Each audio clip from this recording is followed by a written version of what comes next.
Bismillahirrahmanirrahim. Assalamualaikum warahmatullahi wabarakatuh. Waalaikumsalam warahmatullahi wabarakatuh.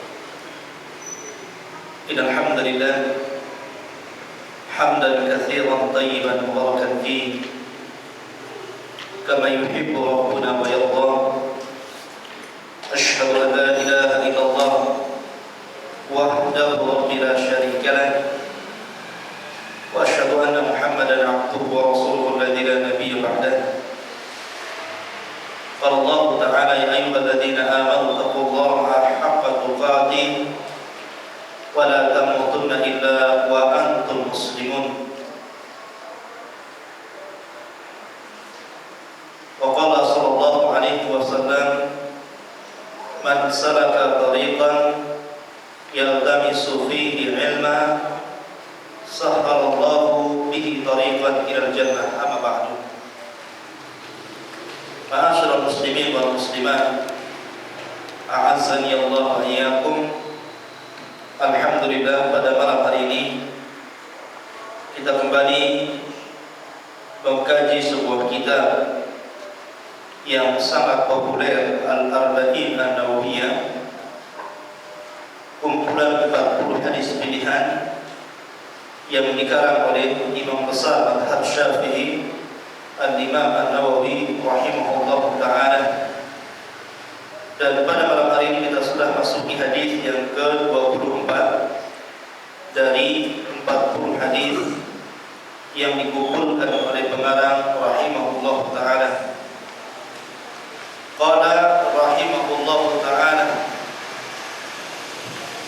an Abi Dzar Al-Ghifari radhiyallahu anhu 'an Nabi sallallahu alaihi wasallam fi ma yarwihi an rabbih 'azza wa jalla annahu qala. Dari Abi Dzar Al-Ghifari radhiyallahu anhu dari Nabi sallallahu alaihi wasallam terhadap apa yang beliau riwayatkan langsung dari Rabb-Nya 'azza wa jalla, menunjukkan bahwa hadis ini adalah hadis qudsi. Annahu qala, bahwasanya Allah Subhanahu wa taala berfirman, ya ibadi, wahai hamba-hambaku, inni haramtu dzulma ala nafsi, sesungguhnya aku haramkan kezaliman atas diriku, wa ja'altuhu bainakum muharraman fala tadzalamu, dan aku jadikan kezaliman di antara kalian sesuatu yang diharamkan, maka jangan pernah kalian saling menzalimi. Ya ibadi, kullukum dhalun illa man hadaituhu fastahduni ahdikum. Wahai hamba-hambaku, seluruh kalian adalah tersesat kecuali orang yang aku berikan petunjuk kepadanya, maka mintalah petunjuk itu dariku, aku akan berikan petunjukku untuk kalian. Ya ibadi, kullukum ja'ilun illa man at'amtuhu fastat'imuni ut'imkum. Wahai hamba-hambaku, kalian semuanya orang-orang yang lapar, kecuali orang yang aku beri makan dia, maka mintalah makanan kepadaku, aku akan berikan makananku untuk kalian. Ya ibadi, kullukum 'arin illa man kasaituhu fastaqsuni aqsukum.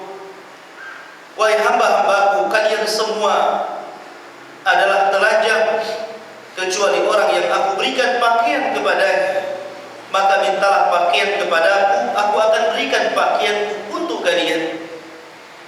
Ya ibadi, innakum tukhti'una bil-laili wan-nahar wa ana aghfiru dzunuba jami'an fastaghfiruni aghfir lakum. Wahai hamba-hambaku, sesungguhnya kalian selalu melakukan perbuatan dosa di malam dan siang hari, dan saya mengampuni dosa-dosa kalian. Maka mintalah kepadaku ampunan, maka aku akan ampuni dosa-dosa kalian. Ya ibadi,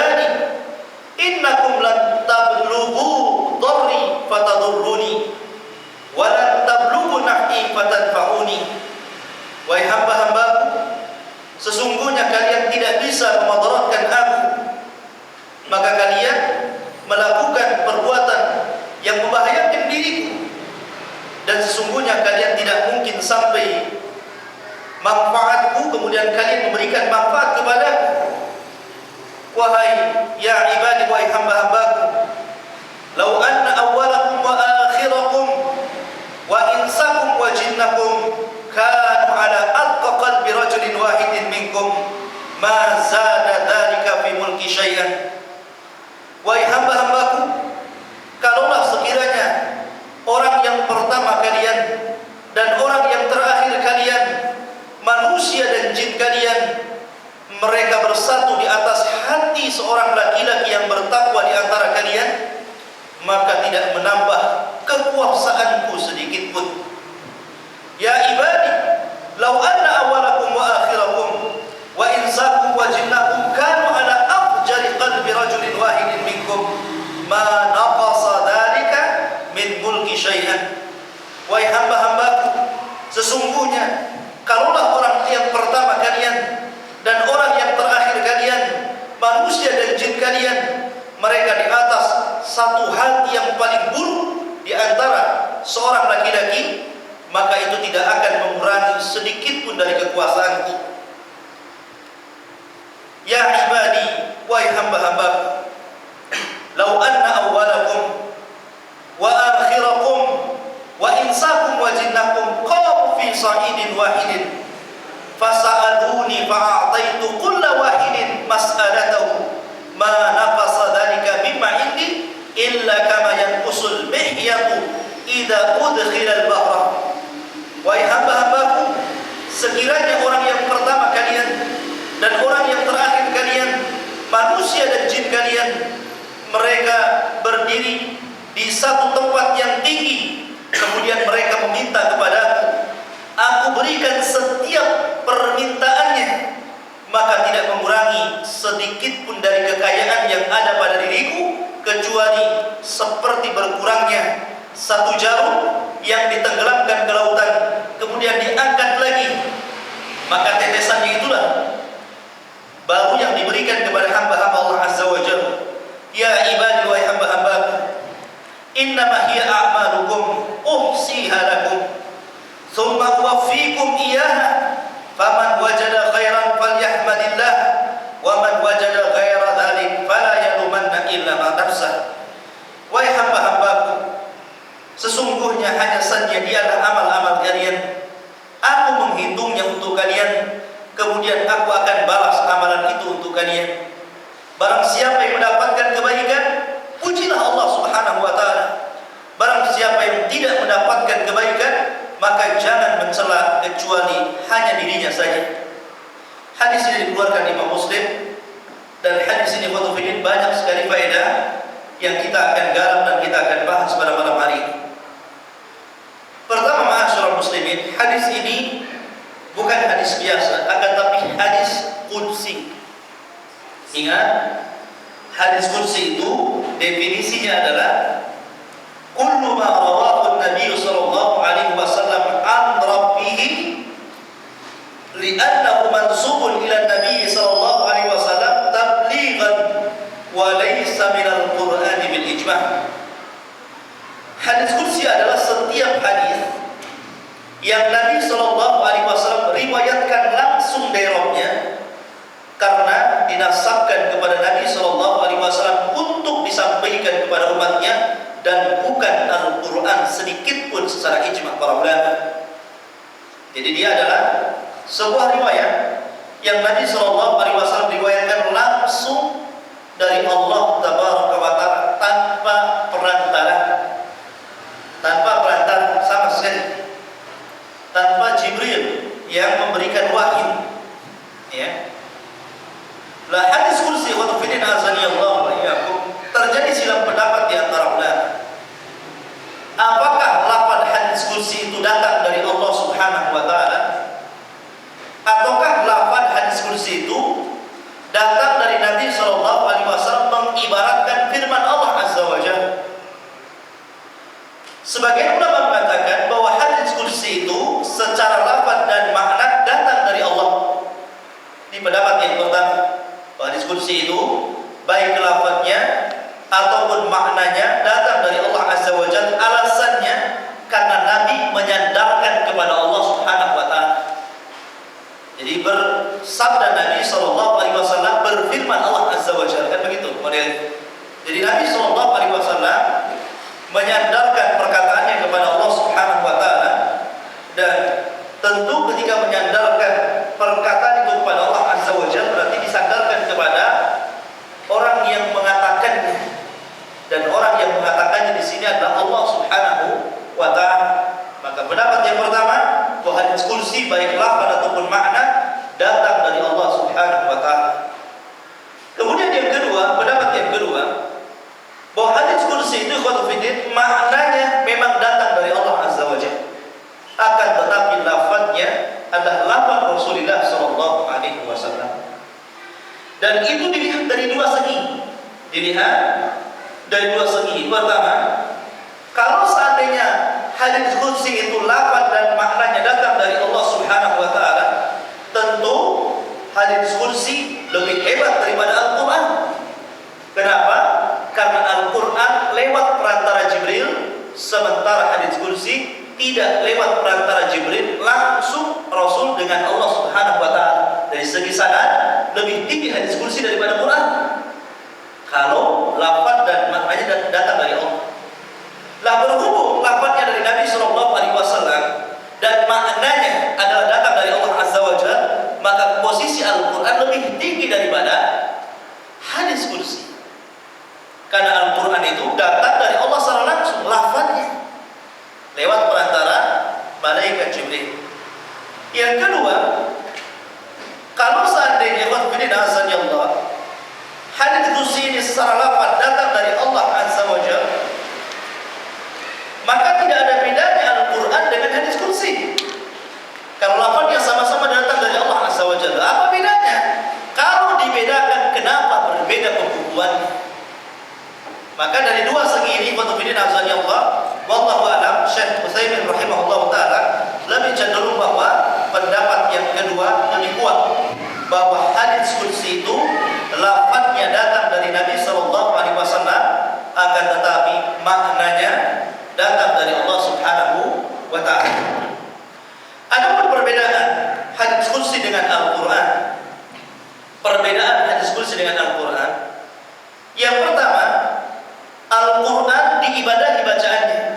Kalau Anda membaca Al-Qur'an, walaupun Anda tidak paham maknanya, Anda baca Al-Qur'an, maka setiap satu huruf Anda mendapatkan satu kebaikan. Nabi SAW bersabda, "Man qara'a harfan min kitabillah, falahu al-hasanatu wal hasanatu bi asyri amsalihah. La aqulu alif lam mim harfun, walakin alif harfun wa la harfun wa mim harfun." Kata Nabi SAW, siapa yang membaca satu huruf dalam Al-Quran, maka dia telah mendapatkan satu kebaikan yang dilipat gandakan menjadi 10 kebaikan. Aku tidak katakan alif lam mim satu huruf, tapi aku katakan alif satu huruf, lam satu huruf, mim satu huruf.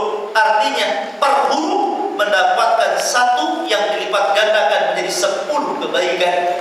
Jadi kalau kita membaca Al-Quran tidak paham maknanya, tentu dapat pahala. Tapi membaca hadis kursi tidak mendapatkan pahala kecuali dalam rangka diajarkan. Antum baca hadisnya, antum terangkan, baru antum dapat pahala membacanya. Tapi kalau hanya sekedar membaca saja, tidak dapat pahala setiap hurufnya. Yang kedua perbedaannya, bahwa Allah Subhanahu wa taala menantang kepada manusia dan jin, baik orang yang cerdas atau orang bodohnya, berkumpul kemudian disuruh membuat satu surat atau satu ayat semisal Al-Quran, maka niscaya mereka tidak sanggup untuk membuatnya. Dan itu Allah katakan dalam Al-Quran, fa'tu bi suratin min mithli in kuntum shadiqin. Datangkan satu surat atau satu ayat semisal Al-Quran kalau memang kalian orang-orang yang benar. Dan sampai hari ini belum ada orang yang sanggup menandingi membuat satu ayat ataupun satu surat sebagai tandingan Al-Quran. bahkan tidak ada yang sanggup merubah isi Al-Quran. Tapi hadis kursi banyak, ada yang lemah, sampai ada juga yang maudhu, yang palsu. Ya, kenapa? Karena lafadznya datang dari Nabi. Itu pendapat yang kuat sehingga memungkinkan ada pemalsuan. Tapi Al-Quran datang dari Allah Azza wa Jalla, sulit untuk dipalsukan.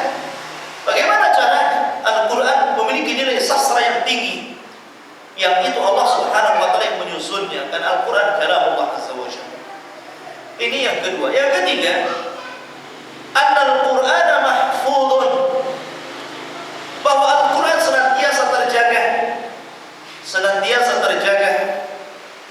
Artinya Al-Quran terjaga itu tidak ada satupun tangan yang berani meletakkan, menggeser satupun huruf dari tempatnya, kecuali pasti akan ketahuan siapa orangnya.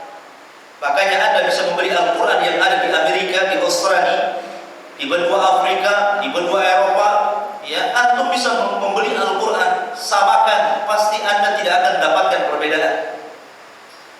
Anda beli Quran di Amerika dengan di pasar sini Batam, sama isinya. Berbeda dengan kitab-kitab yang lain, Taurat, Injil, pasti ada revisi sehingga terjadi perbedaan. Tapi Al-Quran dijaga oleh Allah Subhanahu wa Ta'ala. Inna nahnu nazzalna dzikra wa inna lahu lahafizun. Sementara hadis kursi tidak ada jaminan bahwa hadis kursi itu dijaga oleh Allah Azza wa Jalla, sehingga ada kemungkinan adanya pemalsuan. Kemudian yang keempat, bahwa Al-Quran tidak boleh membaca qiraatul bil makna. Tidak boleh antum membaca Al-Quran bil makna, dengan maknanya. Oh, maknanya au kama qala Allah Azza wa Jalla, sebagaimana yang Allah firmankan, kurang lebih begini. Jangan kurang lebih begini, harus jelas ayatnya. Kalau hadis boleh, au kama qala Rasulullah SAW, mungkin kita tidak hafal lafaznya, akan tetapi kita membuat lafaz yang mendekati dengan lafaz itu. Boleh. Ya, kalau hadis Nabi SAW, mungkin ada beberapa lafaz kita lupa, kita menyebutkan yang ingat saja. Kemudian di ujung hadis Anda mengatakan au kama qala Rasulullah, atau sebagaimana yang Rasulullah SAW sabdakan. Boleh. Tapi Al-Quran tidak boleh digitukan. Al-Quran itu harus dicantumkan ayatnya. Kalau mau dicantumkan terjemahannya, harus ngeplek dengan isi Al-Quran. Jangan diriwayatkan secara makna. Itu bedanya Al-Quran dengan hadis Nabi SAW. Kemudian juga perbedaannya, yang nomor berapa itu? 5. Ya. Sebagian para ulama mengatakan bahwa seseorang tidak boleh menyentuh Al-Quran kecuali dengan berwudu. Seperti mazhab Syafi'i, walaupun ada sebagian ulama mengatakan boleh. Tapi ada sebagian ulama mengatakan tidak boleh menyentuh Al-Quran kecuali berwudu. La yamassuhu illa al-mutahharun. Tidak boleh Quran itu disentuh kecuali oleh orang-orang yang disucikan. Walaupun pendapat yang kuat bahwa arti mutahhar di sini malaikat. Karena teksnya ayat ini berkenaan dengan Al-Quran yang di Lauhil Mahfuz, bukan Al-Quran yang di dunia. Tapi sebagian para ulama memahami bahwa mutahhar di situ adalah suci dari wudu, sehingga mereka mengatakan tidak boleh sentuh Al-Quran kecuali berwudu. Tapi hadis kursi tidak ada perbedaan seperti ini. Tidak ada ulama yang mengatakan sebagiannya harus menyentuh hadis kursi dengan berwudu, tidak. Kemudian juga yang nomor 6, bahwa Al-Quran ikhwatufiddin azani Allah disyariatkan dibaca dalam sholat. Tapi hadis kursi tidak. Ya, antum dalam sholat mengganti surat dengan hadis kursi, membaca hadis ini tidak sah. Ya, banyak antum harus baca Fatihah, baca ini. An Abi Dzar Al-Ghifari an Nabi sallallahu alaihi wasallam, tidak boleh. Walaupun sama-sama datang dari Allah, ya.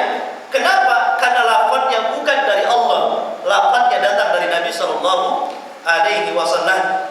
Jadi Al-Quran disyariatkan dalam sholat, tapi hadis kursi tidak sah membaca dalam sholat walaupun sama-sama firman Allah Subhanahu wa Ta'ala. Kemudian Al-Quran dan sebagian para ulama tidak boleh dibaca oleh orang yang sedang junub, walaupun pendapat yang kuat boleh. Tapi terjadi silang pendapat. Tapi hadis kursi tidak terjadi silang pendapat, boleh yang junub atau yang tidak junub. Kemudian Al-Quran sabata bitawatur al-qat'i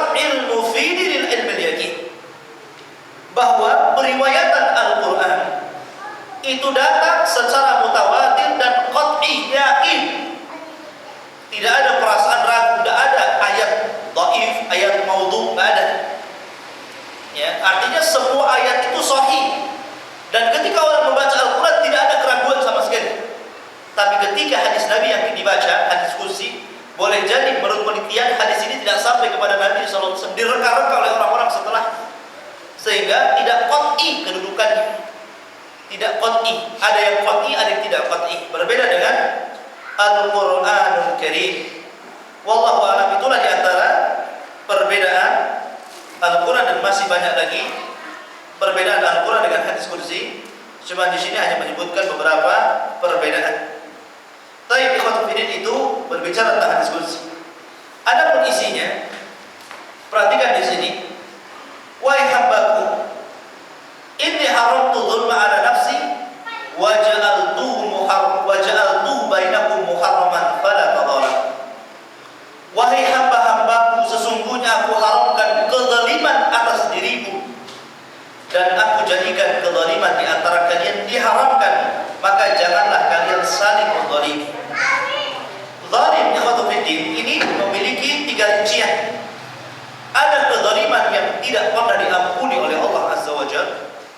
Ada kezaliman yang digantungkan ampunannya. Ada kezaliman yang diampuni oleh Allah Subhanahu wa taala. Kezaliman yang tidak pernah terampuni kecuali bertobat tentunya adalah kezaliman kesyirikan kepada Allah Subhanahu wa taala. Dan ini kezaliman yang paling besar.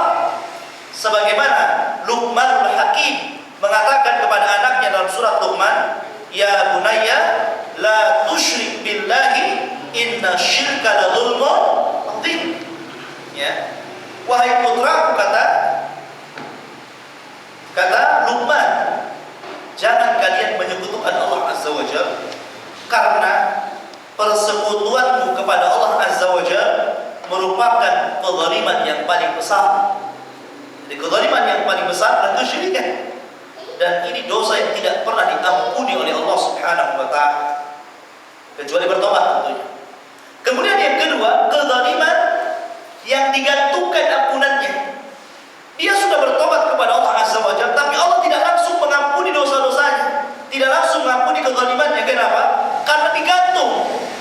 Yakni kezaliman yang berkenaan dengan antara sesama hamba, atau menzalimi sesama hamba yang lain, menyakiti kaum muslimin, merampas hak kaum muslimin, menumpahkan darah kaum muslimin, dan begitu seterusnya.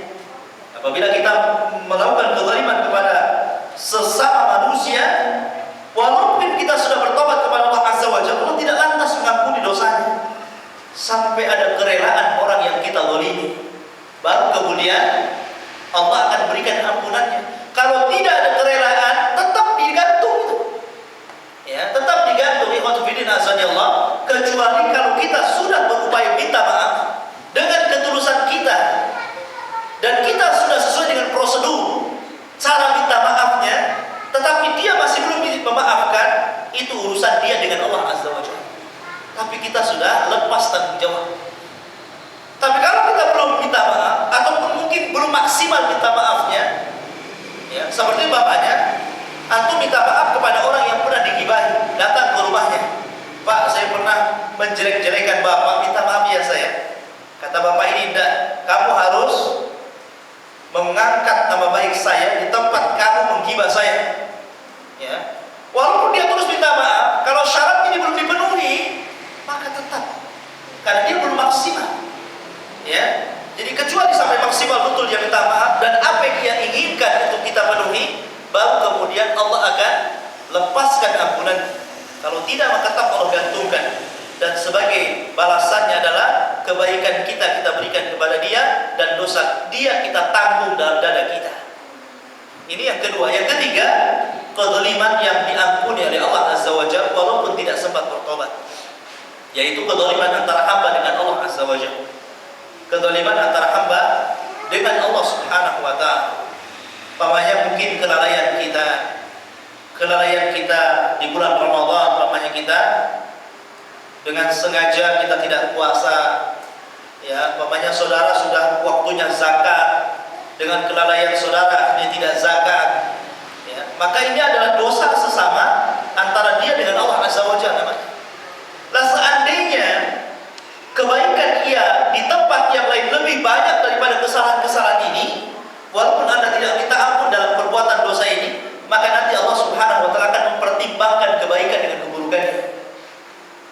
Jadi dosa-dosa seperti ini disebut oleh para ulama tahta masyiatillah, di bawah kehendak Allah Subhanahu wa taala. Kalau Allah mau langsung ampuni, kalau Allah berkehendak maka Allah masukkan ke dalam neraka, dicuci dulu dosanya baru dimasukkan ke dalam surga. Tapi yang jelas ma'asyiral muslimin rahimani wa rahimakumullah, walaupun tidak sempat bertobat tapi ada kemungkinan masuk surga. Ada kemungkinan masuk surga. Lain dengan syirik. Kalau syirik enggak bertobat, enggak ada jaminan masuk surga. Karena orang yang melakukan kesyirikan tidak Allah ampuni dosa-dosanya. Bahkan Allah harapkan surga bagi dia. Dan ini kita bicara syirkul akbar, syirik besar ya, bukan syirik kecil. Baik. Kemudian Rasul mengatakan, Allah berfirman, ya ibadi wa hamba-hamba, kullukum dhalun illa man hadaituhu fastahduni ahdikum. Wahai hamba-hamba, kalian semua tersesat kecuali orang yang aku berikan petunjuk padanya. Mintalah petunjuk kepadaku, aku akan berikan petunjuk untuk kalian. Kalau ada yang orang bertanya, kenapa Allah mengatakan kalian adalah dahulunya tersesat? Bagaimana pula dengan hadis yang dengan hadis yang mengatakan kullu mauludin yuladu 'alal fitrah. Ya, setiap jiwa, setiap bayi yang dilahirkan terlahir dalam kondisi fitrah. Sementara dalam hadis ini khotibin azan Allah wa iyyakum, Rasul sallallahu alaihi wasallam lewat firman Allah azza wa jalla mengatakan kalian dahulu tersesat. Ya, kalian dahulu tersesat. Kemudian aku yang memberikan petunjuk kepada kalian. Di sisi lain, Rasul mengatakan setiap bayi yang dilahirkan dalam kondisi fitrah, artinya tidak tersesat fitrah itu. Bagaimana pula kemudian mengkorelasikan antara hadis Nabi Shallallahu Alaihi Wasallam, yakni tadi kullu mauludin yuladu 'alal fitrah, dengan hadis ini, yakni kullukum dhalun, kalian semua tersesat, illa man hadaituhu, kecuali orang yang aku berikan petunjuk kepadanya. Maka dijawab ma'asyiral muslimin rahimani wa rahimakumullah, bahwa hadis tentang masalah ini, hadis tentang masalah kullukum dhalun, kalian tersesat, artinya ketika orang ini keluar dari fitrahnya. Kenapa demikian? Karena hadis ini, hadis yang kullu mauludin yuladu 'alal fitrah ini tidak sampai di sini. Tetapi lanjutannya fa'abawahu yuhawwidanihi aw yunassiranihi aw yumajjisanihi, kan begitu lanjutan hadisnya. Setiap bayi dilahirkan itu dalam posisi fitrah kecuali bapaknya yang menjadikan dia Nasrani, bapaknya yang menjadikan dia Yahudi, dan bapaknya yang menjadikan dia Majusi. Dan tidak ada kalimat bapaknya yang menjadikan dia Muslim. Kenapa? Karena memang agama Islam agama fitrah. Rasul tidak menyebutkan bapaknya yang menjadikan dia Islam, ya. Tapi Rasul hanya menyebutkan 3 agama saja kan. Bapaknya yang menjadikan dia Nasrani, bapaknya yang menjadikan dia Yahudi, bapaknya yang menjadikan Majusi, dan tidak ada kalimat bapaknya yang menjadikan dia Muslim. Artinya untuk ini bahwa agama Islam ini agama fitrah. Ya. Lah agama fitrah. Lah kemudian fitrah ini oleh bapaknya dirubah menjadi Yahudi, Nasrani, Majusi, ataupun agama-agama yang tersesat yang lain. Karena ikhwatu fiddin, Yahudi dan Nasrani mewakili ahli kitab, dan Majusi mewakili musyrikun, agamanya orang-orang musyrik, penyembah berhala. Ya. La ma'asyiral muslimin, maksud adalah maksud kullukum dhal, kalian tersesat. Ini setelah disesatkan oleh orang tua kita. Ya. Kemudian akhirnya dia mendapatkan petunjuk dari Allah Azza wa Jalla. Itu maksudnya hadis ini. Jadi hadis ini maksudnya kalian tersesat itu setelah kalian disesatkan oleh orang tua kita, karena mungkin orang tua kita tidak mendidik kita, ya, tidak memberikan ilmu agama kepada kita. Setelah dewasa baru kemudian kita memahami pentingnya ilmu tauhid, pentingnya ilmu yang lainnya, baru kita mendapatkan petunjuk. Tapi petunjuk ini ikhwatul fiddin bukan dari orang, karena petunjuk ini datang dari Allah Azza wa Jalla. Ya, hidayah itu ada 2 kata para ulama. Al-hidayatu hidayatan. Hidayah itu ada 2. Ada hidayatul irsyad, ada hidayatul taufiq namanya. Hidayatul irsyad artinya hidayah, petunjuk yang sifatnya semua orang bisa melakukannya. Dengan cara apa? Menjelaskan yang hak dan yang batil, menjelaskan yang benar dengan yang tidak benar, menjelaskan jalan kesesatan dan jalan petunjuk. Semua orang bisa. Ya, antum juga bisa memberikan nasihat kepada orang. Ini tidak benar, ini haram, ini tidak, ini sunnah, ini tidak, ini tauhid, ini syirik. Tetapi hidayah taufik dalam arti kata kesadaran itu bukan manusia punya, itu Allah Subhanahu wa Ta'ala. Karena banyak orang yang mendakwai tidak sadar-sadar orang yang dakwai. Padahal semua dari sudah keluar, Qurannya keluar, hadisnya keluar, ya, fatwa-fatwa ulama keluar semua. Toh sama saja, ya. Orang ini tidak mau sadar. Tapi banyak orang yang diceramahi, tidak banyak dalil yang keluar, hanya mungkin nasihat-nasihat bijak dari orang tua. Kemudian dia sadar, ya. Lah itu menunjukkan bahwa hidayah itu milik Allah. Maksudnya hidayah kesadaran. Hidayah kesadaran. Tapi kalau hidayah keterangan, menerangkan ini yang hak, ini yang batil, semua orang bisa. Tapi hidayah kesadaran itu milik Allah Azza wa Jalla. Maka jangan pernah memaksa orang lain sama seperti kita. Jangan pernah memaksa orang lain sama seperti kita. Ya, tetapi sampaikanlah kebenaran soal dia nerima dan tidak, urusan dia dengan Allah Azza wa Jalla. Cuma kita ada sebab, artinya ada usaha mendoakan dia dengan cara apa? Minta kepada Zat yang membolak-balikan hati dia supaya hatinya dibolak-balikan sehingga hatinya diterapkan di atas ketaatan. Itu saja. Jangankan kita, para nabi, para nabi, Nabi Nuh, ya, anaknya Kan'an tidak beriman dengan bapaknya. Bahkan istrinya Nabi Nuh adalah percontohan istri yang buruk untuk orang-orang kafir. Istri dan anaknya bermasalah, tidak mendapatkan hidayah. Istrinya Nabi Lut juga demikian.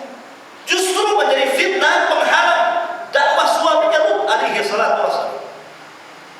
Istrinya Nabi Lut tidak mendapatkan hidayah. Sehingga Allah menjadikan dua istri Nabi ini, Lut dan juga Nuh, menjadi percontohan istri-istri yang kurang ajar kepada suaminya di dalam Al-Quran. Padahal suami mereka Nabi, suami mereka Nabi. Tapi di lain sisi lihat Fir'aun yang mengaku Tuhan, istrinya wanita salihah, Asia, istrinya penghuni surga, calon penghuni surga. Ya, ketika istrinya beriman kepada agamanya Musa alaihi salatu wassalam, ya, akhirnya Fir'aun mengetahui agama istrinya, disalibnya istrinya sampai mati. Dan istrinya mengatakan, dan perkataan ini diabadikan dalam Al-Quran, Rabbibni indaka baitan fil jannah. Ya Allah, biar aku tersiksa sampai mati, tapi bangunkan untukku satu rumah di surga. Istrinya yang kutubidin, suaminya lihat Fir'aun. Tidak ada raja yang terkenal sepanjang sejarah kecuali Fir'aun. Tidak ada raja yang membuat rakyatnya menjadi hamba kecuali Fir'aun, karena dia mengaku Tuhan. Tapi istrinya wanita salihah, Masya Allah. Kemudian Yusuf alaihi salatu wassalam, saudara-saudaranya justru yang mencelakakan dia, dimasukkannya ke sumur, ya. Kemudian sampai akhirnya diambil oleh kabilah dagang, dijual jadi budak, dan begitu seterusnya. Saudara-saudara tidak mendapatkan hidayah, justru mencelakakan adiknya Yusuf alaihi salatu wassalam. Nabi Ibrahim juga demikian, ayahandanya Azar, justru ayahnya pembuat patung, yang agama penyembah patung itu ada agama yang diserang dan diperangi oleh Ibrahim, bapaknya yang membuat patung. Jadi hampir keseluruhan para nabi difitnah oleh keluarganya, termasuk Nabi kita Muhammad sallallahu alaihi wasallam. Dari sekian banyak paman-pamannya, hanya dua paman yang masuk Islam, Abbas ibn Abdul Muttalib dan Hamzah. Dua saja. Yang lainnya justru memerangi dan menjadi tokoh-tokoh perusuh Islam ketika itu. Begitulah para sahabat. Ya. Para sahabat Nabi sallallahu alaihi wasallam, keluarganya mereka masih kafir, banyak yang kafir.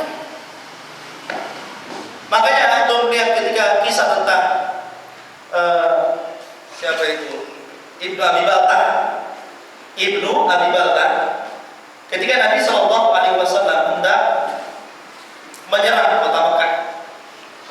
Nah, Ibnu Abi Baltah ini menyurati keluarganya supaya mereka segera lari dari Mekah. Supaya mereka lari dari Mekah karena Rasul dan pasukannya akan menyerang. Akan tetapi sebelum suratnya ini sampai ke keluarganya yang masih kafir di Mekah, ketahuan suratnya ini. Ketahuan, akhirnya dilaporkan kepada Nabi SAW. Ketika itu Umar mengatakan, serahkan Ibnu Abi Baltah kepada saya akan penggal lehernya. Tapi Rasul mengatakan jangan, karena dia termasuk pasukan dalam perang Badar. Dan pasukan yang terlibat dalam perang Badar, Allah sudah katakan, "I'malu faqad ghafartu lakum." Kerjakan apapun yang kalian sukai karena Allah sudah mengampuni dosa-dosa kalian. Artinya apa? Orang-orang yang ikut perang Badar mendapatkan jaminan ampunan. Ya. Akhirnya dilepas Ibnu Abi Baltah ini. Ya. Tapi Allah, lihatlah di sini karena kecintaan Ibnu Abi Baltah kepada keluarga yang masih kafir, sehingga dia menyurati mereka supaya pergi dari situ karena Rasul dan pasukannya akan menyerang. Ya, karena hanya kecintaan kerabat. Tapi menunjukkan bahwa para sahabat itu juga keluarganya banyak yang kafir, tidak mendapatkan hidayah. Dulu Abu Hurairah radhiyallahu anhu, ibunya pencaci maki Nabi. Setiap diajak ke agama Nabi, ibunya langsung memaki-maki Rasul sallallahu alaihi wasallam, habis disapu dimakinya. Dan kita tahu balasan orang maki Rasul itu dipenggal. Akhirnya suatu ketika Abu Hurairah datang ke Nabi sallallahu alaihi wasallam menceritakan tentang kisah ibu. Wahai Rasul, ibu adalah orang yang paling mencaci dirimu dan mencaci agama kita Islam.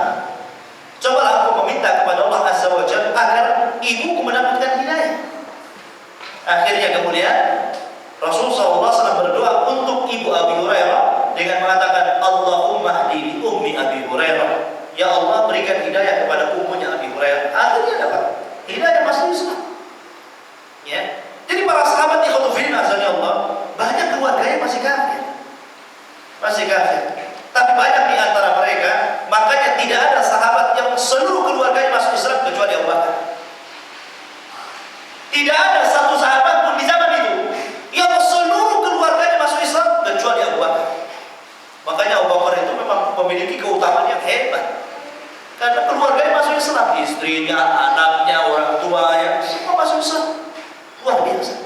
Bahkan banyak di antara para sahabat yang Islam di tangan Abu Bakar, seperti Utsman bin Affan, Abdurrahman bin Auf, ya, kemudian Sa'ad, banyak, hampir 10 sahabat yang dijanjikan masuk surga dalam satu deretan hadis itu, kebanyakan yang diislamkan di tangan Abu Bakar Siddiq radhiyallahu. Sehingga wajar Abu Bakar Siddiq itu orang yang paling hebat dan orang yang terhebat setelah Rasulullah SAW. Karena seluruh keluarga yang masuk Islam. Di saat tidak ada satupun keluarga secara keseluruhan yang masuk Islam di zaman itu. Umar masuk Islam, tapi itu tidak semua keluarga yang masuk Islam. Ya, Abdurrahman bin Auf, Utsman bin Affan, dan begitu seterusnya.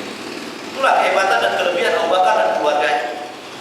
Ma'asyiral muslimin rahimah. Yang jelas, hidayah itu milik Allah Azza wa Jalla.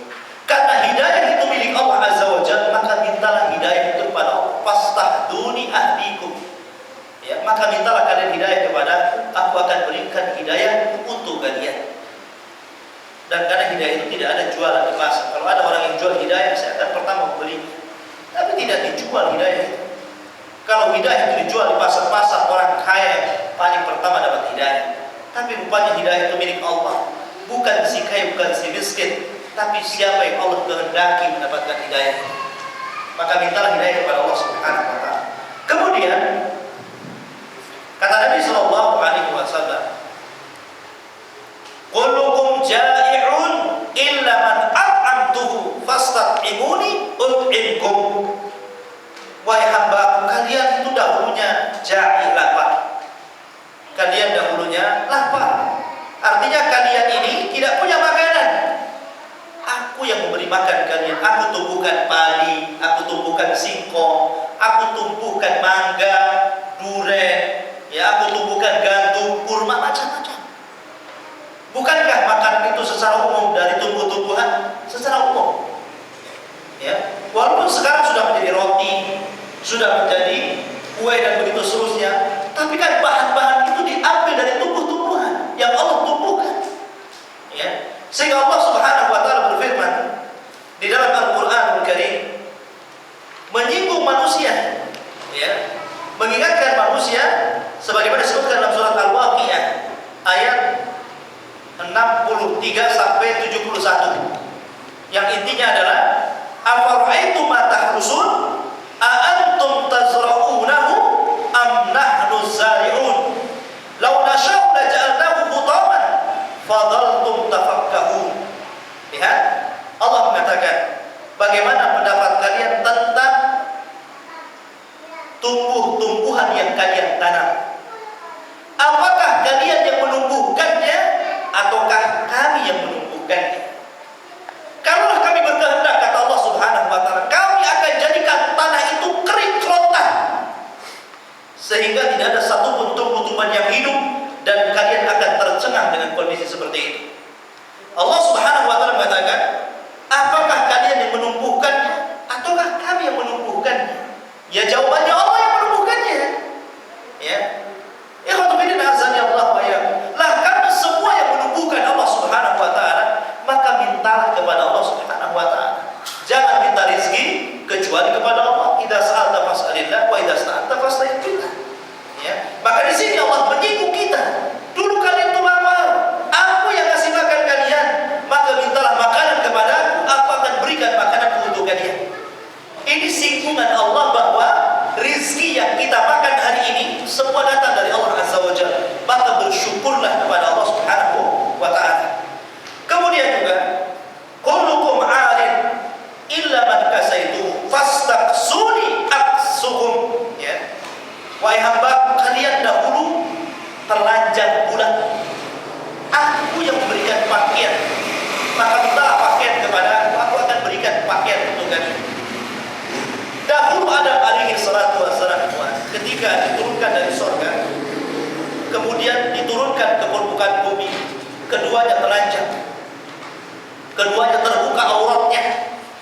Itu digambarkan dalam Al-Quran. Keduanya terbuka auratnya. Kemudian mereka mengambil dedaunan-dedaunan, kemudian mereka berupaya untuk menutupi auratnya. Dan ini juga bantahan kepada Barat yang mengatakan bahwa pakaian itu, terkenanya pakaian itu pada masa sekian ribu tahun katanya. Penemunya Adam. Ya. Saya pernah membaca artikel itu bahwa pakaian itu baru ditemukan pada zaman sekian, penemunya Adam katanya. Dari mana? Pakaian itu sudah dikenal di zaman Adam alaihi salatu wassalam. Adam ketika terbuka auratnya, dia berupaya menutupi auratnya dengan membuat pakaian dari dedaunan. Ya, artinya sudah ada Adam alaihissalam sudah paham ini aurat ini bukan aurat sehingga harus ditutupi. Bagaimana kemudian dikatakan bahwa pakaian baru ditemukan pada abad sekian? Ya, setelah zaman batu. Ya, zaman batu. Kalau pelajaran kita di sekolah dulu kan begitu. Ya, seolah-olah ya mungkin teori Darwin itu yang keluar. Ya, sehingga wajar. Tapi teori kita tidak seperti mana Darwin. Turunan kita Adam alaihissalatu wassalam bukan kerah. Ya. Ma'asyiral muslimin rahimani wa rahimakumullah. Jadi di sini dahulu kita telanjang, Allah berikan pakaian kepada kita. Setiap bayi dilahirkan kan telanjang, tidak ada brojol itu, ada berpakaian aneh. Ya, mungkin akan dikatakan bayi ajaib kalau ada bayi keluar tahu-tahu sudah berpakaian. Ya, semua bayi keluar tidak ada pakaian sedikit pun sehelai itu. Maka orang tuanya yang kemudian berikan pakaian dari rezeki yang Allah berikan kepadanya. Kemudian wahai hamba, innakum tukhti'una bil-laili wan-nahar wa ana aghfiru dzunuba jami'an fastaghfiruni aghfir lakum. Wahai hambaku, kalian ini selalu melakukan dosa baik di malam hari atau di siang hari. Akan tetapi akulah pemilik ampunan untuk kalian. Maka mintalah ampunan kepadaku, kata Allah. Mintalah ampunan kepadaku, niscaya aku akan ampuni seluruh kesalahan. Ma'asyiral muslimin rahimani wa rahimakumullah. Di sini menunjukkan bahwa Allah Subhanahu wa taala menyediakan lautan ampunan bagi hamba yang datang kepada Allah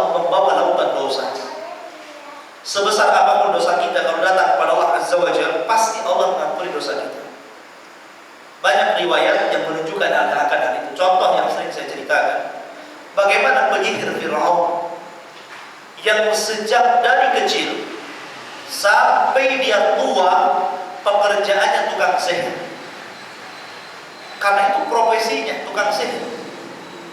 Suatu ketika mereka diundang oleh Fir'aun untuk bertanding dengan Nabiullah Musa alaihi salatu wassalam. Kemudian setelah mereka bertanding, ternyata mereka kalah dengan mukjizat Nabi Musa.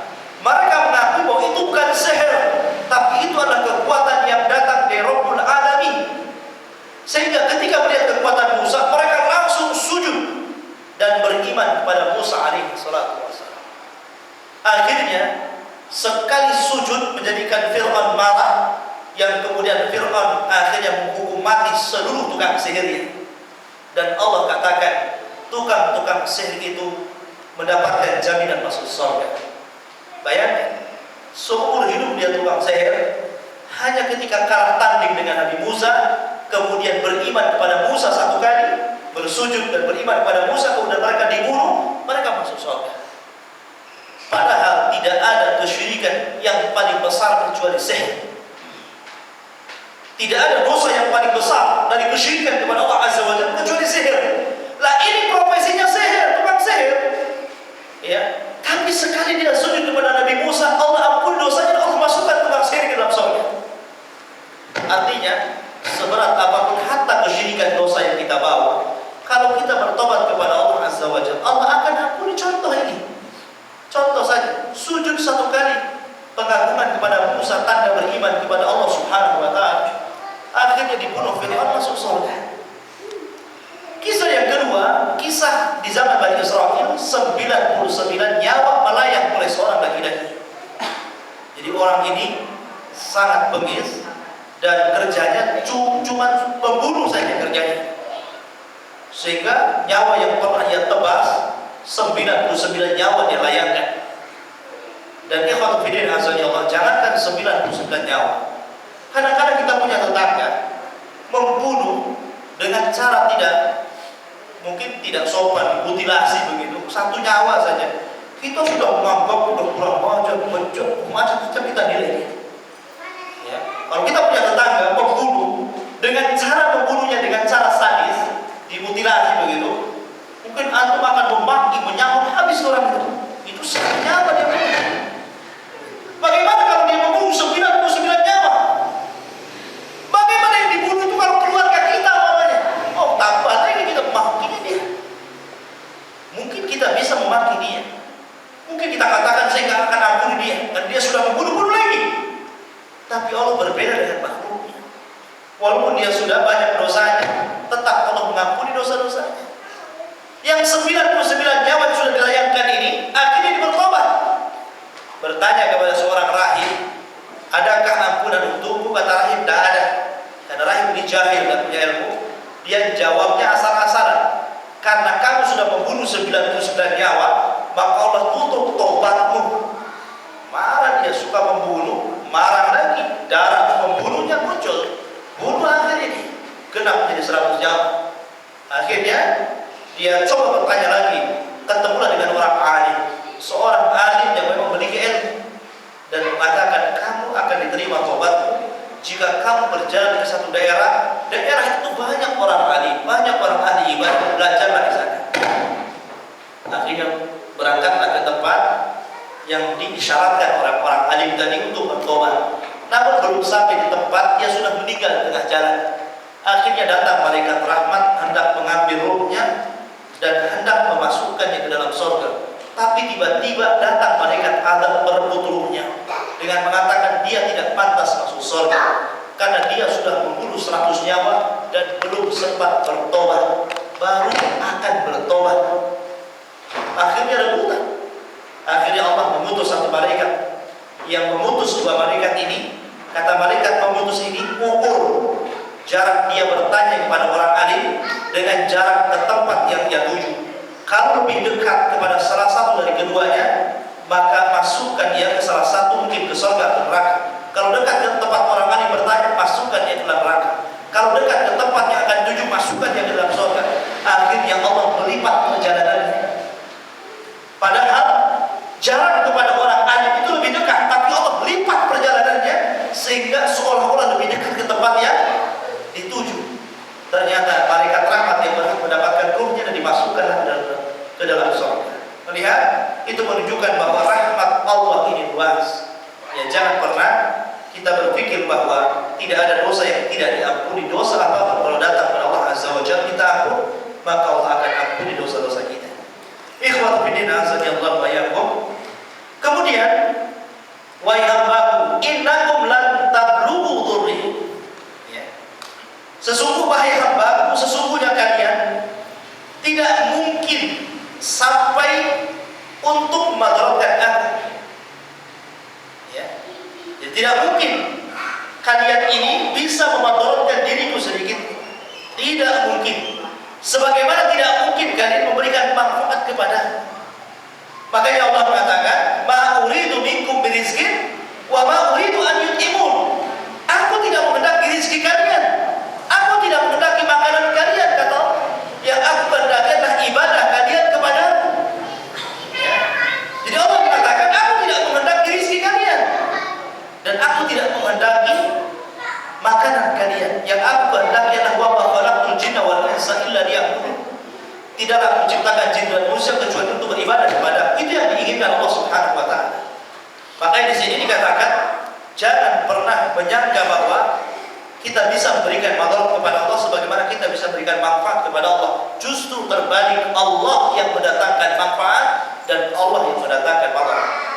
Kemudian di sini Rasulullah SAW memberikan sebuah kinayah. Seandainya orang yang pertama hidup sampai yang terakhir mati berkumpul di satu tempat, kemudian mereka menjadi manusia yang paling bertakwa. Tidak ada di dunia ini kecuali semuanya bertakwa. Hatinya satu, ala qalbi rajulin wahid. Semuanya ala aqqa rajulin wahid. Yang di atas satu manusia yang paling bertakwa. Jadi andai kata semua dunia ini, satu dunia ini orang-orangnya bertakwa, Iwan, sama sekali tidak menambah kekuasaan Allah Azza wa Jalla. Sebagaimana kalau seluruh dunia ini bermaksiat kepada Allah Azza wa Jalla, tidak mengurangi kekuasaan Allah Azza wa Jalla. Sebagaimana kalau seluruhnya meminta kepada Allah Azza wa Jalla, kemudian Allah berikan satu persatu permintaannya, sama sekali tidak mengurangi kekayaan Allah Azza wa Jalla. Menunjukkan bahwa kekuasaan Allah ini luas. Dan jangan disangka bahwa ibadah kita ataupun amalan kita menguntungkan Allah. Tidak. Amalan yang kita kerjakan itu menguntungkan kita, ya, bukan menguntungkan Allah Subhanahu wa taala. Karena kalau seluruh manusia sujud kepada Allah, tidak menambah kekuasaan Allah. Sebagaimana kalau seluruh manusia bermaksiat, tidak mengurangi kekuasaan Allah Azza wa Jalla. Ya. Kenapa demikian? Karena yang menyembah Allah bukan manusia saja. Ya. Jangan kira yang menyembah Allah itu manusia saja, tidak. Seluruh tumbuh-tumbuhan bertasbih kepada Allah. Seluruh bebatuan bertasbih kepada Allah. Seluruh lautan, langit dan bumi dan segala jenis galaksinya, semua tunduk menjadi hamba Allah Subhanahu wa taala. Malaikat yang jumlahnya tak berapa, setiap hari masuk ke Baitul Maqdis 70.000, kemudian keluar dan tidak pernah balik. Besoknya ganti dengan jumlah yang sama, keluar lagi dan tidak pernah balik. Dan begitu seterusnya, yang kita tidak tahu berapa jumlahnya. Mereka adalah abidullah, hamba-hamba penyembah Allah Azza wa Jalla. Jadi itulah dikatakan bahwa kalau semua manusia bermaksiat tidak menambah, tidak mengurangi dosa Allah. Karena yang menyembah Allah bukan manusia saja, tapi semua makhluk yang diciptakan Allah Subhanahu wa taala. Oleh karena itulah maka Allah mengatakan dalam disebut jiwa yang hambaku, sesungguhnya amalan kalian itulah yang aku akan balas. Maka barang siapa yang mendapatkan kebaikan, maka bersegera memuji Allah. Kalau siapa yang tidak mendapatkan kebaikan, jangan pernah mencela kecuali celah diri kalian. Kenapa? Karena Allah hanya memandang kebaikan dan tidak memandang keburukan. Wallahu a'lam bishawab. Ini garis besar dari hadis yang kita baca pada malam hari ini. Kita cukupkan materi sampai sini. Insyaallah ada waktu 15 menit kita adakan tanya jawab. Wallahu a'lam bishawab.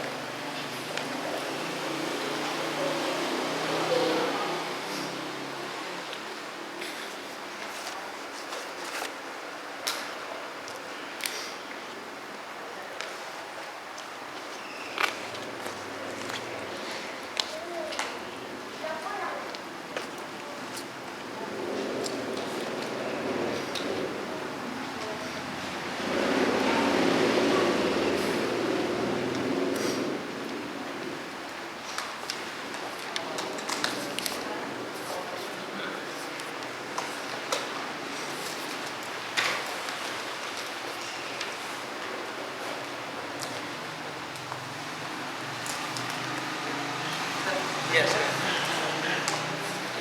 Proses penerimaan wahyu dari Allah itu mengenai hadis kursi itu seperti apa Ustaz? Apakah mengalami mimpi atau dibisikkan ke hatinya itu gimana? Iya. Ya, alhamdulillah disebutkan oleh para ulama tentang kaifiyah cara penerimaan wahyu dari hadis kursi. Ada beberapa cara. Salah satunya tadi dengan cara mimpi, karena mimpinya Nabi itu adalah kebenaran. Mimpinya Nabi itu wahyu, lain dengan kita. Ya. Dengan cara mimpi atau dengan cara Rasulullah SAW mendengar suara, baik berupa bisikan, ya bisikan, ya baik bisikan, ataupun Allah Subhanahu Wa Taala memberikan ilham, ya, dan ilham berupa wahyu kepada Nabi kita Muhammad SAW. Jadi ada beberapa cara seperti itu. Tapi Allah Subhanahu Wa Taala tidak terlihat. Artinya ketika Nabi SAW langsung dialog dengan Allah Azza wa Jalla, dan ini merupakan ikhwatuddin salah satu keutamaan Nabi kita Muhammad SAW, bahwa hanya 3 Nabi dari 25 Nabi, atau mungkin dari 120.000 Nabi, 13 atau 315 Rasul yang Allah utus ke permukaan bumi, hanya 3 Nabi dan Rasul yang pernah diajak bicara langsung tanpa perantara.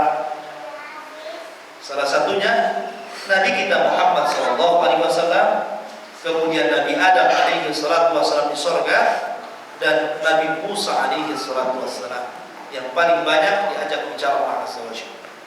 Akan tapi yang melekat kalimullah, orang yang paling banyak diajak bicara itu kepada Nabi Musa alaihi salatu wassalam.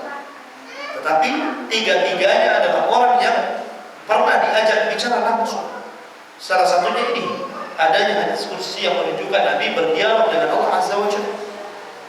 Berdialog dengan Allah Azza wa Jalla. Kemudian juga hadis yang kuat adalah hadis Isra dan Mi'raj. Nabi ke Sidratul Muntaha langsung diundang oleh Allah Azza wa Jalla dan melakukan dialog sampai disyariatkannya salat 50 waktu yang akhirnya dipres menjadi 5 waktu, dan itu keutamaan dari kita.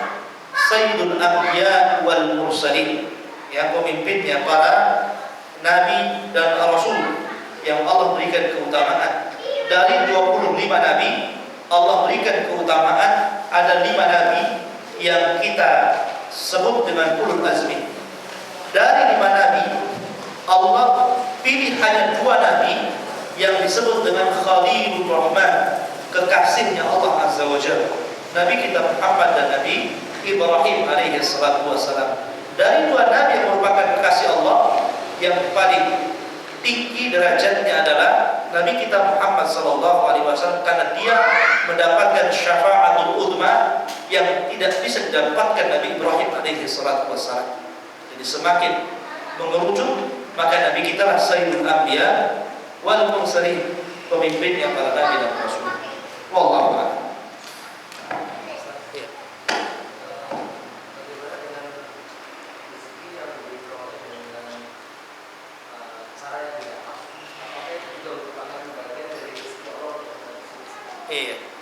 Iya, alhamdulillah, ini sudah saya jelaskan bahwa rizki itu ada 2. Ada rizkul am, ada rizkul khas.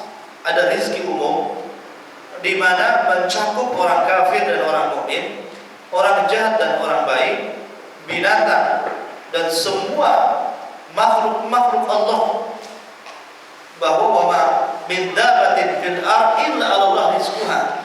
Tidak ada satupun binatang yang melata di permukaan bumi kecuali rizkinya ditanggung Allah, umum siapapun dia, ya. Dan manusia termasuk binatang, hayawan natiq katanya orang Arab, hewan yang bisa bicara. Jadi manusia itu dikategorikan hayawan dalam Al-Quran, dalam bahasa Arab, ya. Artinya masuk dalam binatang dabah, istilahnya dalam bahasa Arab. Dabah itu binatang yang melata, termasuk juga manusia di dalamnya. Jadi tidak melihat kafir, mukmin, fajir, fasik dan begitu seterusnya, Allah berikan rizki. Artinya walaupun haram itu rizki juga, tapi rizki yang haram. Nah, ada rizki yang khusus, rizki yang baik-baik, rizki yang halal. Ini Allah peruntukkan hanya untuk orang-orang yang beriman. Ya, Allah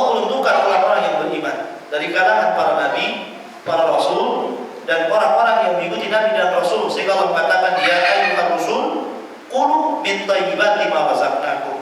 Kemudian dalam ayat yang lain, ya ayyuhalladzina amanu qulu mimma qulu min thayyibati ma razaqnakum.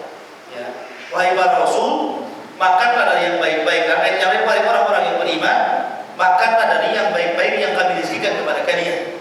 Ya, jadi ini rezeki khusus, itu rezeki yang baik-baik yang halal yang Allah berikan khusus untuk orang-orang yang beriman. Makanya maziat ini merupakan kelebihan orang-orang yang beriman, bahwa rezeki mereka adalah rezeki yang halal. Apa sih perbedaannya? Ya sangat jelas. Rezeki yang halal, rezeki di dalamnya penuh dengan berkah. Walaupun sedikit akan mencukupi orang banyak. Akan tetap rezeki yang tidak halal, walaupun banyak, seolah-olah tidak bisa mencukupi orang banyak. Jadi rezeki yang halal itu perlu berkah. Sedikit tapi bisa mencukupi. Tapi banyak, kalau jalannya tidak halal, biasanya kurang terus. Merasa kurang, tidak tenang, merasa kurang, seolah-olah kok ada saja kebutuhannya, seolah-olah habis kecelakaan ini, datang musibah itu, datang ini, datang itu, datang kesulitan ini, datang masalah ini, pokoknya ada saja. Walaupun banyak duitnya begitu, tapi masalahnya juga banyak. Tapi ketika rezeki ini halal dan itu disebutkan oleh para ulama dalam kitab-kitab mereka. Biasanya kalau memang murni rezeki itu halal, maka yang sedikit menjadi banyak, seolah-olah cukup semuanya. Seolah-olah cukupkan, walaupun mungkin berasa sedikit, tapi sekali makan kenyang, umpamanya kan. Sama dengan orang yang makan banyak, toh kenyang juga. Ya, banyak para ulama yang mengatakan seperti itu. Wallahu a'lam. Ya. Mau tanya tadi apa? Iya. Di surga kan kita sering mendengar ayat-ayat tentang surga bahwa makhluk yang masuk surga ini disibukkan dengan kenikmatan dari Allah. Ayat pertanyaannya adalah, apakah di surga ini digunakan manusia ini beribadah juga sebagaimana di dunia? Ahsan. Ya. Bismillahirrahmanirrahim. Ali bin Abi Thalib radhiyallahu anhu mengatakan, "Al-yawma 'amalun wa la hisab wa ghadan hisabun wa la amal." Kita di dunia, kata Ali bin Abi Thalib, waktunya beramal dan bukan waktunya dihisab, dibalas. Tapi di akhirat waktunya dibalas dan tidak disuruh beramal. Kalimat ini mengisyaratkan bahwa tidak ada ibadah di surga. Yang ada hanya balasan dan balasan dan ibadah yang pernah kita lakukan di dunia. Jadi surga itu hanya balasan saja, berupa kenikmatan-kenikmatan. Disibukkan dengan wanita, disibukkan dengan khamr, ya, disibukkan dengan permainan-permainan, dan begitulah, ya. Allah Subhanahu wa taala al-jazaa'u min jinsil amal, ya, memberikan balasan sesuai dengan amalan dia di dunia. Tidak, sebab kalau seandainya di akhirat ada ibadah tidak ada kalimat dalam Al-Quran ya laitani kuntu turaban. Ketika orang-orang kafir melihat, kan kita tahu bahwa kambing-kambing, sapi-sapi, binatang-binatang yang bertanduk, yang suka nanduk kawannya, itu akan dibalas, akan dihisab. Jangan salah, binatang yang suka nanduk itu akan dihisab, dibangkitkan kembali oleh Allah SWT. Mereka akan ditanduk lagi oleh binatang yang pernah ditanduknya, ya, itu akan dihisab di hadapan Allah SWT. Tetapi habis itu mereka jadi tanah.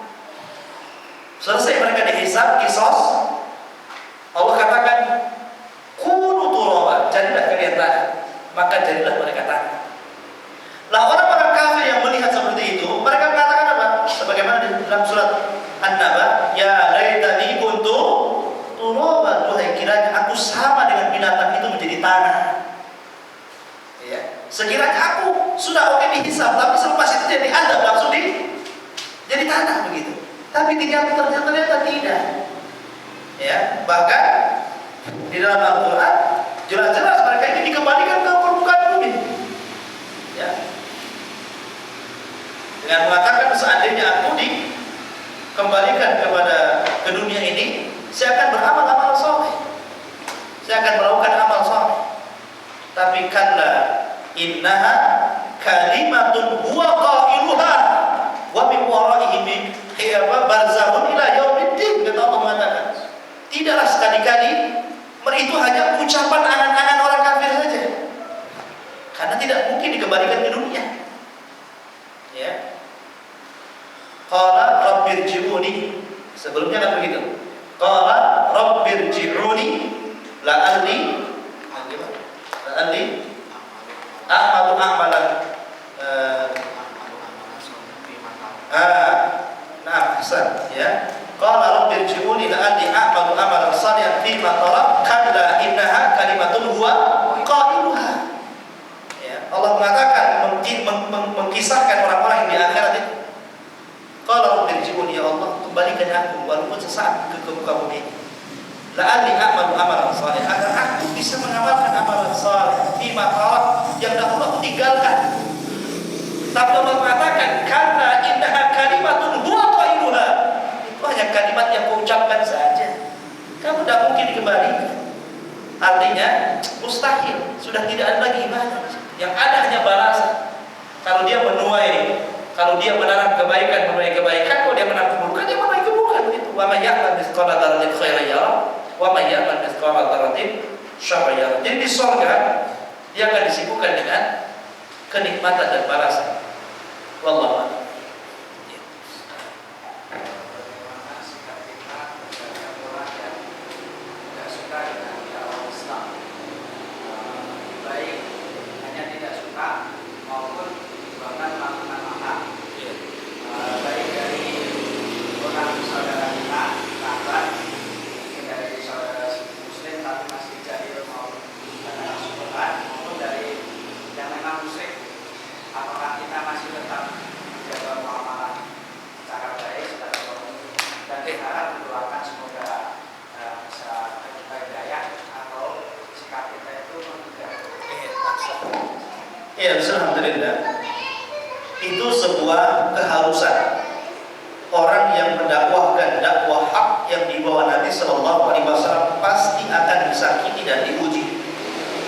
Sebagaimana pernyataan Waraqah bin Naufal ketika Nabi SAW datang dengan Khadijah melaporkan kasus bahwa Nabi menjumpai makhluk yang sangat besar, karena Nabi pernah melihat Jibril dalam rupa aslinya, memiliki 600 sayap, besar sekali, bahkan sayapnya itu sampai ke ufuk sana, besar. Gimana melihat makhluk yang seperti itu?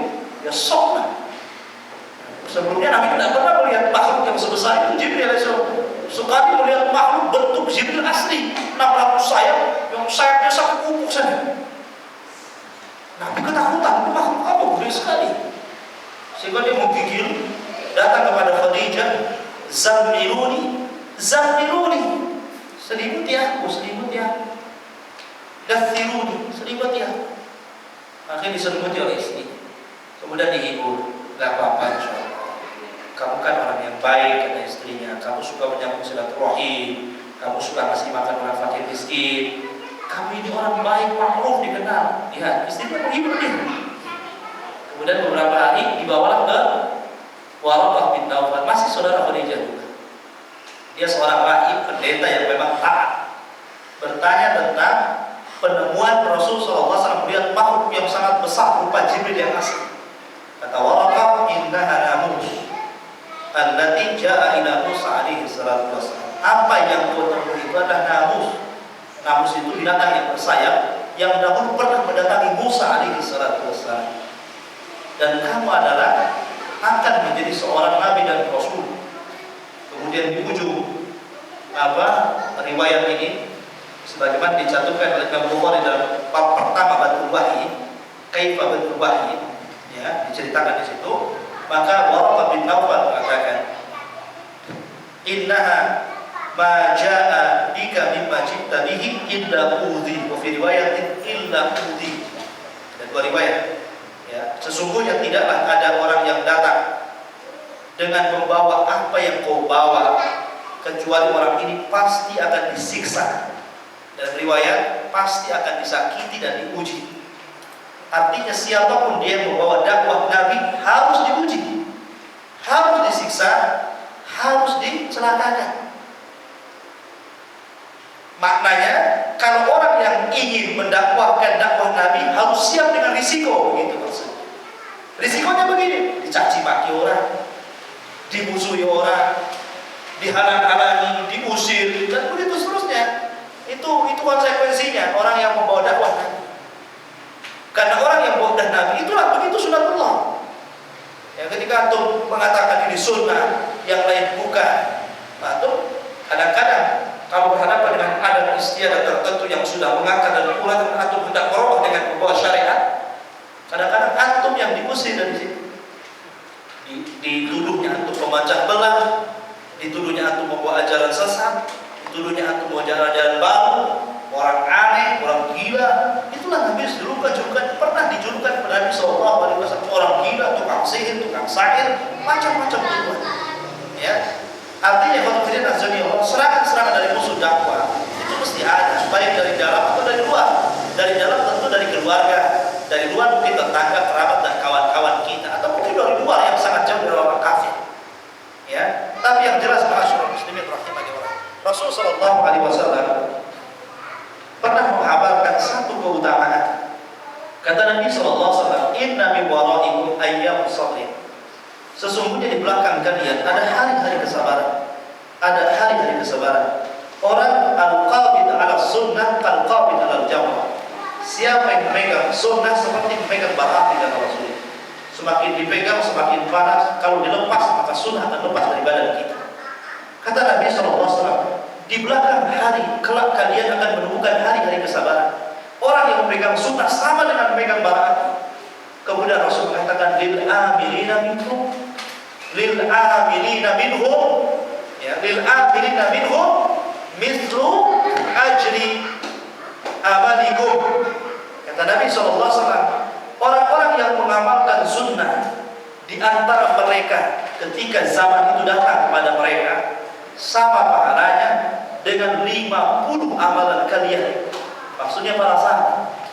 Rasul mengatakan, ya, orang-orang yang di zaman kelak yang menemukan hari-hari itu, hari-hari kesabaran itu, yang memegang sunnah sama dengan memegang bara api, pahalanya sama dengan jumlah 50 kalian para sahabat. Kemudian para sahabat mengatakan, apakah 50 dari mereka? Tidak, 50 dari kalian. Artinya apa? Kalau seandainya kita mengamalkan sunnah di zaman sekarang, dan itu seolah-olah kita memegang bara api karena cacian, makian, tuduhan, macam-macam sampai kepada kita, dan kita ikhlas menghadapinya, maka kita mendapatkan pahala 50 para sahabat Nabi SAW. Dan mereka dijamin masuk surga para sahabat itu. Ya. Makanya orang yang berdakwah di pedalaman, di tempat-tempat yang mungkin Islam belum merata di sana, itu tantangannya lebih besar karena pahalanya lebih besar. Al-jazaa min jinsil amal.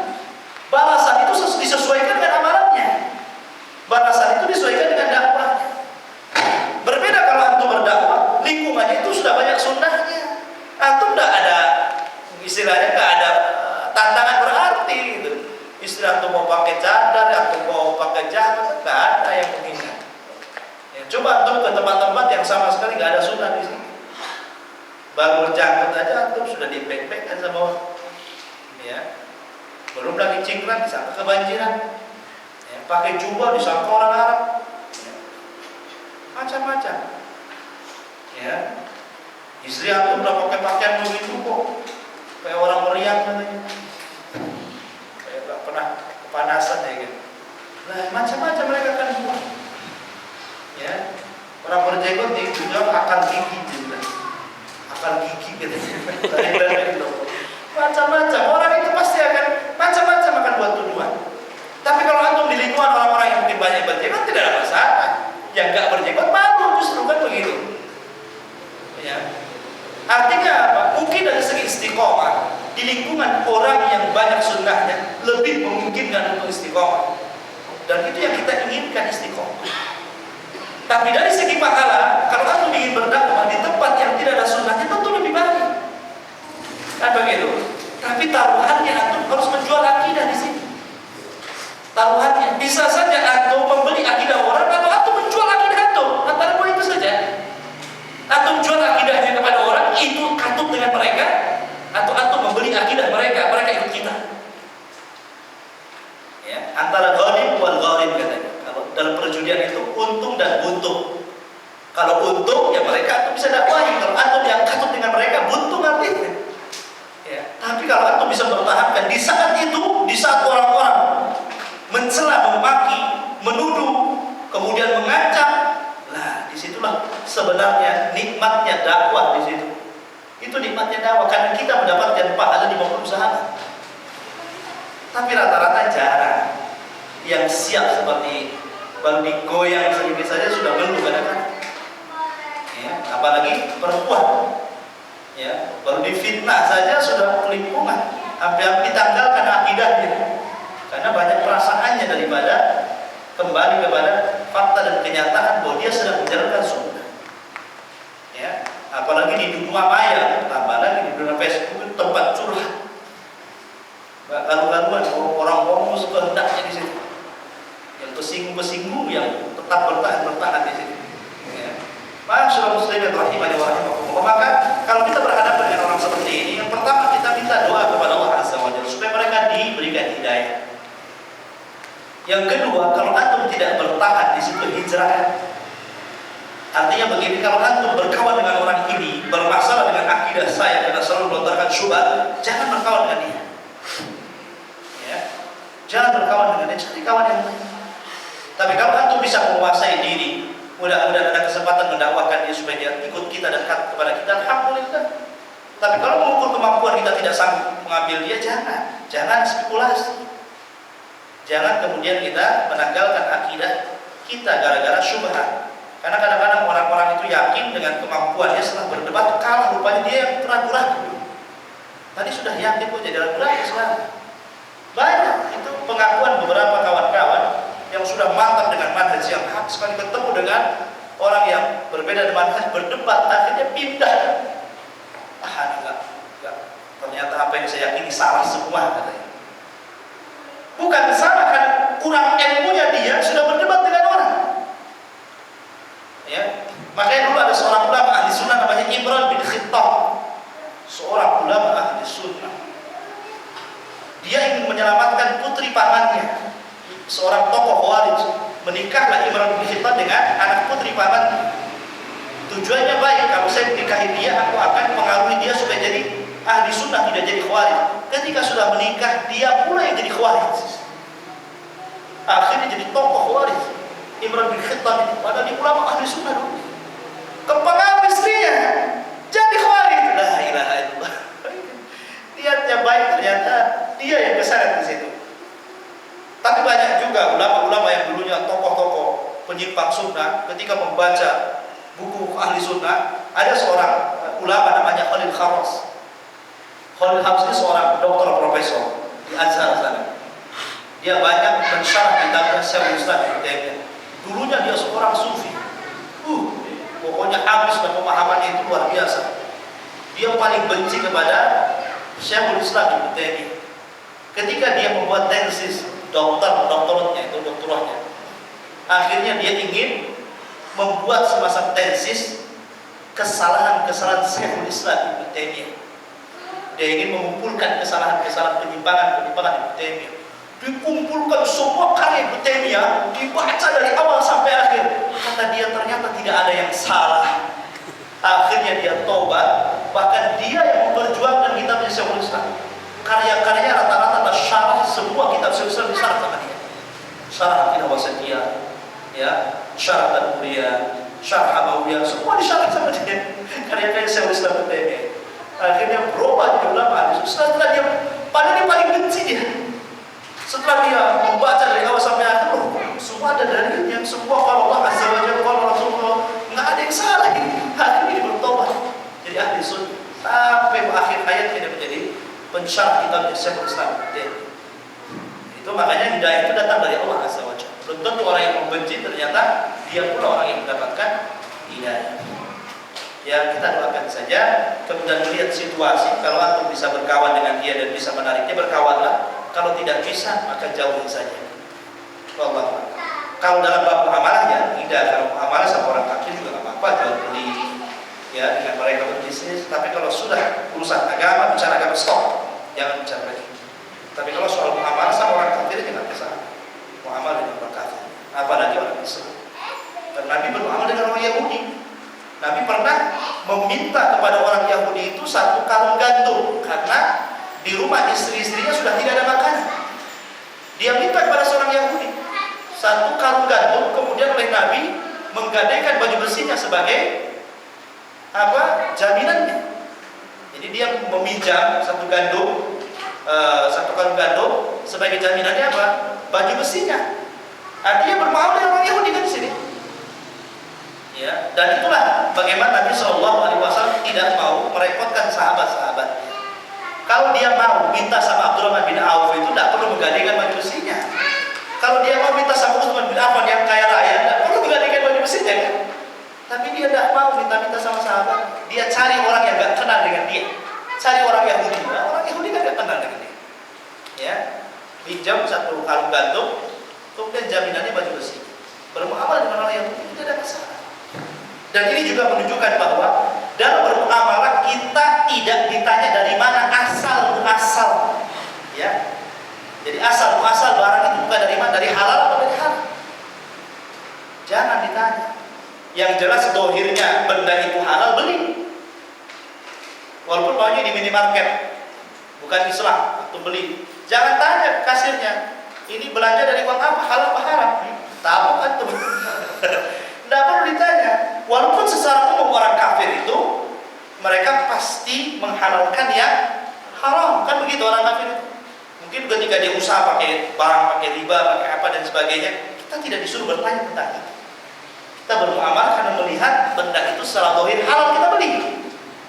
Ya, kita tidak disuruh ditanya dari mana benda itu, tidak. Beli saja. Kecuali kalau kita tahu sumbernya. Ya, sumbernya bahwa itu dari yang haram, kan boleh. Tahu loh ya, jelas tahu. Kalau enggak, Allah. Subhanallah bihamdika, asyhadu an la ilaha illa anta, Assalamualaikum warahmatullahi wabarakatuh.